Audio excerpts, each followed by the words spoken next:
এবং বাড়ি নির্দেশিত হয় আমাদের চতুর্থ ভাবের দ্বারা। চতুর্থ ভাব বাড়ি নির্দেশ করলেও বাকি ভাবগুলির সঙ্গেও বাড়ির সম্পর্ক থাকে। যেমন দ্বাদশ ভাব হলো আমাদের শয্যাসুখ। বাস্তু যদি পীড়িত হয়, বাড়ির বিছানাটা যদি ডিস্টার্বড হয়, সেই ক্ষেত্রে আমাদের শয্যা, আমাদের ঘুম এগুলো কিন্তু পীড়িত হতে দেখতে পাওয়া যায়। এই রাশির মানুষদের বাড়িতে উত্তর পশ্চিম দিক অর্থাৎ বায়ুকোণ সবচেয়ে বেশি এফেক্টেড হতে দেখতে পাওয়া যায়। আর বায়ুকোণটা যদি এফেক্টেড হয় তাহলে এই মানুষগুলি অতি দ্রুত এফেক্টেড হতে শুরু করে।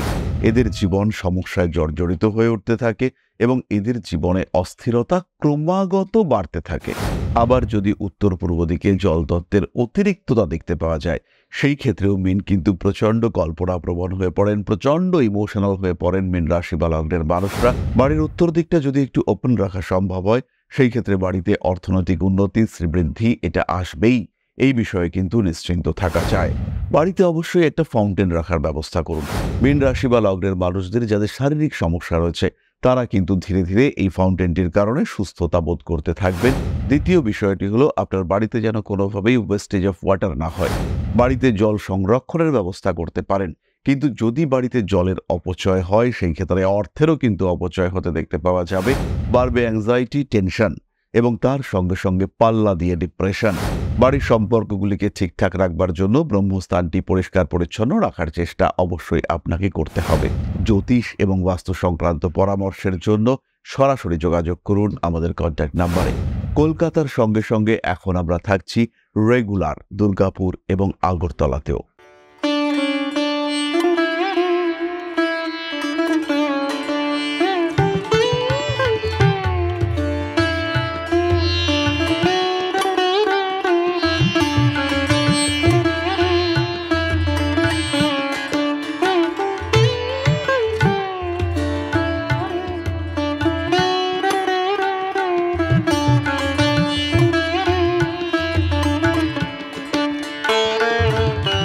নমস্কার, ঋষিবাণী ইনস্টিটিউট অব ভেদিক অ্যাস্ট্রোলজির পক্ষ থেকে স্বাগত জানাই আজকের জ্যোতিষ আলোচনায়। আমি শান্তনু, আর ইনি হচ্ছেন ডোরা, আর ইনি হচ্ছেন টমেটো। আমরা সবাই আজকে আপনাদের সাথে। আমাদের আজকের আলোচ্য মূল বিষয় হলো বাস্তু এবং জ্যোতিষের সমন্বয়। জ্যোতিষশাস্ত্র কোনো না কোনোভাবে বাস্তুর সঙ্গে যুক্ত। আমাদের মনে হতেই পারে যে দুটো তো আলাদা সাবজেক্ট, কিন্তু অ্যাকচুয়ালি জ্যোতিষ বাস্তু থেকে আলাদা নয়। একজন মানুষের স্থিতিশীলতা, তার স্টেবিলিটি, এগুলো প্রত্যেকটাই কিন্তু বাস্তুর দ্বারা কন্ট্রোল হয়। আমাদের বাসস্থান, আমাদের বাড়ি, এটি হলো মূলত বাস্তুর আলোচ্য বিষয়। এবং বাড়ি নির্দেশিত হয় আমাদের চতুর্থ ভাবের দ্বারা। চতুর্থ ভাব বাড়ি নির্দেশ করলেও বাকি ভাবগুলির সঙ্গেও বাড়ির সম্পর্ক থাকে। কোথাও দরজা বা ওপেনিং, কোথাও বেডরুম, এগুলো প্রত্যেকটা কানেক্টেড হয়। যেমন দ্বাদশ ভাব হলো আমাদের শয্যাসুখ। বাস্তু যদি পীড়িত হয়, বাড়ির বিছানাটা যদি ডিস্টার্বড হয়, সেই ক্ষেত্রে আমাদের শয্যা, আমাদের ঘুম এগুলো কিন্তু পীড়িত হতে দেখতে পাওয়া যায়। সেই ক্ষেত্রে কিন্তু দ্বাদশ ভাব সেটা আমাদের ডিস্টার্ব হতে দেখতে পাওয়া যাবে। দ্বাদশ ভাবের সাথে আমার বেডরুম এর কিন্তু একটা সম্পর্ক রয়েছে। সুতরাং বাস্তু এবং সাধারণ জ্যোতিষ এটা কিন্তু ওতপ্রোতভাবে সংযুক্ত। আজকে আমরা আলোচনা করব মীন রাশি এবং তার বাস্তু সম্পর্কে। কালপুরুষের দ্বাদশ রাশি, জল তত্ত্বের এই রাশি, বৃহস্পতি এর অধিপতি এবং এর সিম্বল হলো দুটি মাছ। মাছরা নির্দেশ করে চাঞ্চল্য, মাছ নির্দেশ করে গতিশীলতা, আমাদের শরীরের ব্লাড সার্কুলেশন এবং তার সঙ্গে সঙ্গে সামগ্রিক জল তত্ত্বের নির্দেশক সেটি কিন্তু এই মীন রাশি। এই রাশির মানুষদের বাড়িতে উত্তর পশ্চিম দিক অর্থাৎ বায়ুকোণ সবচেয়ে বেশি এফেক্টেড হতে দেখতে পাওয়া যায়। আর বায়ুকোণটা যদি এফেক্টেড হয় তাহলে এই মানুষগুলি অতি দ্রুত এফেক্টেড হতে শুরু করেন। এদের জীবন সমস্যায় জর্জরিত হয়ে উঠতে থাকে এবং এদের জীবনে অস্থিরতা ক্রমাগত বাড়তে থাকে। এরই সঙ্গে সঙ্গে যদি উত্তর পূর্ব দিকও ডিস্টার্বড হয়, সেই ক্ষেত্রে মীন রাশি বা লগ্নের মানুষদের ক্ষেত্রে শারীরিক সমস্যা আসতে দেখতে পাওয়া যায়। উত্তর পূর্ব দিক যদি পরিষ্কার পরিচ্ছন্ন না থাকে, মানসিক দিক থেকেও তারা অস্থির হয়ে পড়েন, কনসেন্ট্রেশন বাধাপ্রাপ্ত হয় এবং টাকা পয়সা সেটা ধরে রাখা বেশ কঠিন হতে দেখতে পাওয়া যায়। আবার প্রচণ্ড অ্যাংজাইটিতে ভোগেন মীন রাশি বা লগ্নের মানুষরা যদি দক্ষিণ পূর্ব দিকে কোনো রকম ডিস্টারবেন্স দেখতে পাওয়া যায়। ইনফ্যাক্ট দক্ষিণ পূর্ব দিকেও যদি অগ্নিতত্ত্বের ব্যালেন্স প্রপার না হয়, সেই ক্ষেত্রে তারা কিন্তু ভীষণভাবে প্রভাবিত হয়ে থাকেন এবং অস্থিরতা, অশান্তি, প্রচণ্ড অ্যাংজাইটি তাদেরকে ক্রমাগত গ্রাস করতে থাকে। আবার যদি উত্তর পূর্ব দিকে জলতত্ত্বের অতিরিক্ততা দেখতে পাওয়া যায়, সেই ক্ষেত্রেও মীন কিন্তু প্রচণ্ড কল্পনাপ্রবণ হয়ে পড়েন, প্রচণ্ড ইমোশনাল হয়ে পড়েন মীন রাশি বা লগ্নের মানুষরা। তারা কোনোভাবেই নিজের ইমোশনের উপর নিয়ন্ত্রণ রাখতে পারেন না। সবসময় একটা একাকিত্ব, নিঃসঙ্গতা, কষ্ট তাদেরকে গ্রাস করতে থাকে। সুতরাং মীন রাশি বা লগ্নের মানুষরা তারা বাস্তুর দ্বারা প্রভাবিত হয়ে থাকেন। রিলেশনশিপগুলি ডিস্টার্বড হয় প্রচণ্ডভাবে যদি বাড়ির ব্রহ্মস্থান কোনোভাবে ডিস্টার্বড হয়। বাড়িতে ব্রহ্মস্থান পীড়িত, ব্রহ্মস্থানে আপনি ভারী কোনো একটা জিনিসপত্র রেখেছেন এবং বাড়িতে একজন মীন রাশির মানুষ রয়েছেন, সেই মানুষটা কিন্তু ক্রমাগত অ্যাংজাইটিতে ভুগতে থাকবেন, ক্রমাগত তার মধ্যে টেনশন দেখতে পাওয়া যাবে, ক্রমাগত তিনি মানসিক দিক থেকে পীড়িত হতে শুরু করবেন। এরপরে আমরা এই সমস্যাগুলির কয়েকটা সমাধান সূত্র খুঁজে বার করবার চেষ্টা করি। বাড়ির উত্তর পূর্ব দিকে হালকা ফুলের গাছ লাগান এবং সেখানে যদি বিভিন্ন বর্ণের ফুল লাগানোর ব্যবস্থা করা যায়, সেটা কিন্তু আপনার বাড়ির উত্তর পূর্ব দিকের ব্যালেন্সকে অনেকটাই বাড়িয়ে তুলবে। বাড়ির উত্তর পূর্ব দিকে আপনার এই ফুল গাছগুলি বাস্তুর নেগেটিভিটিকে ক্রমাগত ক্লিন করতে থাকবে, তার সঙ্গে সঙ্গে কমাবে মেন্টাল অ্যাংজাইটি, তার সঙ্গে সঙ্গে বাড়িয়ে তুলবে আপনার এনার্জি লেভেল এবং স্ট্যামিনা। এরই সঙ্গে সঙ্গে বাড়ির যে পশ্চিম দিক এবং দক্ষিণ পশ্চিম দিক সেটাকে যতটা সম্ভব পরিষ্কার পরিচ্ছন্ন রাখুন। বাড়ির আবর্জনাগুলো দিয়ে বাড়ির দক্ষিণ পশ্চিম বা পশ্চিম দিককে ভরিয়ে রাখবেন না। সেই ক্ষেত্রে আপনি আটকাতে পারবেন মিসইউজ অফ এনার্জিকে, অর্থাৎ আপনার শরীর, আপনার বাধা বিপত্তি, সমস্যা, সেগুলোকে কন্ট্রোল করবার মেন্টালিটি সেটা আপনার ক্ষেত্রে দেখতে পাওয়া যাবে। যাদের ক্ষেত্রে অর্থনৈতিক উন্নতি বাধাপ্রাপ্ত হচ্ছে, যারা টাকা পয়সা কোনোভাবেই ধরে রাখতে পারছেন না, তারা অবশ্যই উত্তর দিকটাকে খেয়াল করুন। বাড়ির উত্তর দিকটা যদি একটু ওপেন রাখা সম্ভব হয়, সেই ক্ষেত্রে বাড়িতে অর্থনৈতিক উন্নতি, শ্রীবৃদ্ধি এটা আসবেই, এই বিষয়ে কিন্তু নিশ্চিন্ত থাকা যায়। মীন রাশি বা লগ্নের মানুষদের জন্য কয়েকটা স্পেসিফিক বাস্তু টিপস। বাড়িতে অবশ্যই একটা ফাউন্টেন রাখার ব্যবস্থা করুন। মীন রাশি বা লগ্নের মানুষদের যাদের শারীরিক সমস্যা রয়েছে, তারা কিন্তু ধীরে ধীরে এই ফাউন্টেনটির কারণে সুস্থতা বোধ করতে থাকবেন এবং যে ওষুধগুলো আপনি খাচ্ছেন সেগুলো কাজ করছিল না, এবার কিন্তু কাজ করতে শুরু করবে। বাড়ির উত্তর পূর্ব দিকে যদি আপনি একটি ফাউন্টেন রাখতে পারেন, সেই ক্ষেত্রে খুব স্বাভাবিকভাবেই আপনার সুস্থতা বাড়তে দেখতে পাওয়া যাবে। পারিপার্শ্বিক পরিস্থিতি, জীবনের বিভিন্ন দিকের জটিলতা থেকে আপনি নিজেকে ফ্রি করতে পারবেন, নিজেকে অনেকটাই ভালো রাখতে পারবেন, নিজেকে অনেকটাই সুস্থ সমৃদ্ধ অবস্থায় আপনি রাখতে পারবেন। দ্বিতীয় বিষয়টি হলো আপনার বাড়িতে যেন কোনোভাবেই ওয়েস্টেজ অফ ওয়াটার না হয়। বাড়িতে জল সংরক্ষণের ব্যবস্থা করতে পারেন, কিন্তু যদি বাড়িতে জলের অপচয় হয় সেই ক্ষেত্রে অর্থেরও কিন্তু অপচয় হতে দেখতে পাওয়া যাবে। বাড়বে অ্যাংজাইটি, টেনশন এবং তার সঙ্গে সঙ্গে পাল্লা দিয়ে ডিপ্রেশন। ফলে মীন রাশি বা লগ্নের মানুষ তাদের বাড়িতে যদি জলের অপচয় হয়, সেই ক্ষেত্রে তাদের কিন্তু এনার্জি লেভেল সেটা ক্রমাগত কমতে থাকবে আর সাকসেস রেট সেটাও কমতে থাকবে। আর সেই জলের অপচয় যদি দক্ষিণ পূর্ব দিক থেকে হয়, সেই ক্ষেত্রে স্ট্যামিনা, এনার্জি লেভেল, জীবনী শক্তি, প্রাণ শক্তি এটা ক্রমাগত কমতে থাকবে। এর সাথে সাথে মীন রাশি বা লগ্নের মানুষরা জল খাওয়ার জন্য তামার পাত্র ব্যবহার করতে পারেন এবং সেই তামার পাত্রটিকে যদি আপনি বাড়ির উত্তর পূর্ব দিকে রাখেন, সেটাও কিন্তু আপনার ক্ষেত্রে এনার্জি লেভেল বাড়াবে কনসেন্ট্রেশন লেভেল, আপনার স্ট্রেংথ, স্ট্যামিনা সেটাকেও বাড়িয়ে দেবে। বাড়ির সম্পর্কগুলিকে ঠিকঠাক রাখবার জন্য ব্রহ্মস্থানটি পরিষ্কার পরিচ্ছন্ন রাখার চেষ্টা অবশ্যই আপনাকে করতে হবে।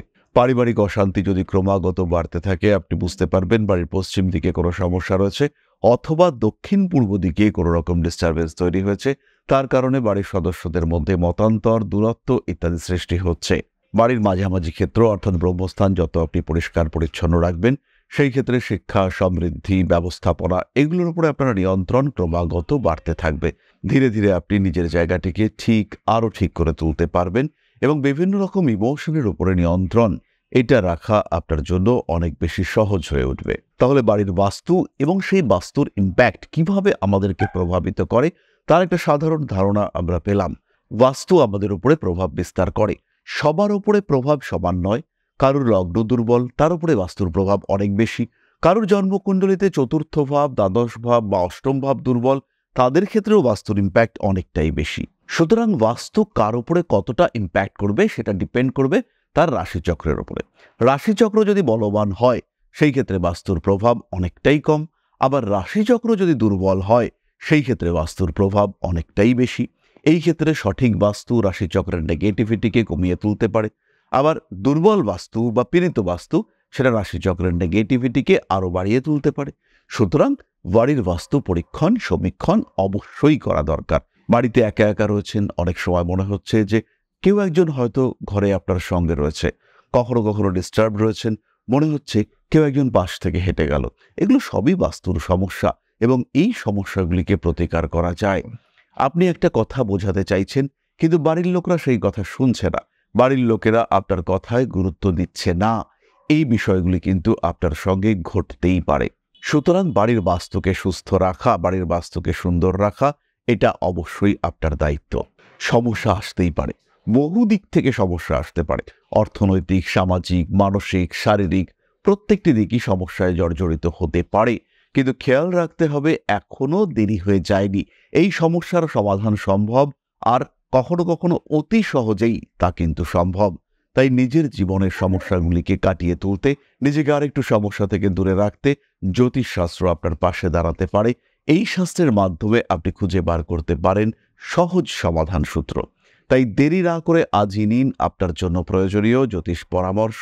জীবনের বাধা, বিপত্তি, সমস্যা, অস্থিরতাগুলোকে কাটিয়ে আবার ভালো থাকার একটা রাস্তা খুঁজে বার করুন। সুস্থ থাকুন, কারণ সুস্থ থাকাই আপনার জীবনের লক্ষ্য। জ্যোতিষ এবং বাস্তু সংক্রান্ত পরামর্শের জন্য সরাসরি যোগাযোগ করুন আমাদের কন্ট্যাক্ট নাম্বারে। কলকাতার সঙ্গে সঙ্গে এখন আমরা থাকছি রেগুলার দুর্গাপুর এবং আগরতলাতেও। তাহলে এবার আমরা চলে আসব আলোচনার পরবর্তী পর্যায়ে, অর্থাৎ আপনাদের প্রশ্নে জ্যোতিষের উত্তর। পরম ব্রহ্ম মিলন মঠ ও সেবাশ্রম অধ্যাত্ম, সেবা এবং প্রকৃতি পূজনে সম্পূর্ণ নিয়োজিত একটি সংস্থা। সম্পূর্ণ স্বেচ্ছাসেবী এবং সমাজ কল্যাণমূলক এই সংস্থা আমরা এগিয়ে চলেছি মানুষের পাশে দাঁড়ানোর লক্ষ্যে। এই প্রসঙ্গে দীর্ঘদিন ধরেই আমরা বিভিন্ন এলাকায় বেশ কিছু কাজ করে আসছি।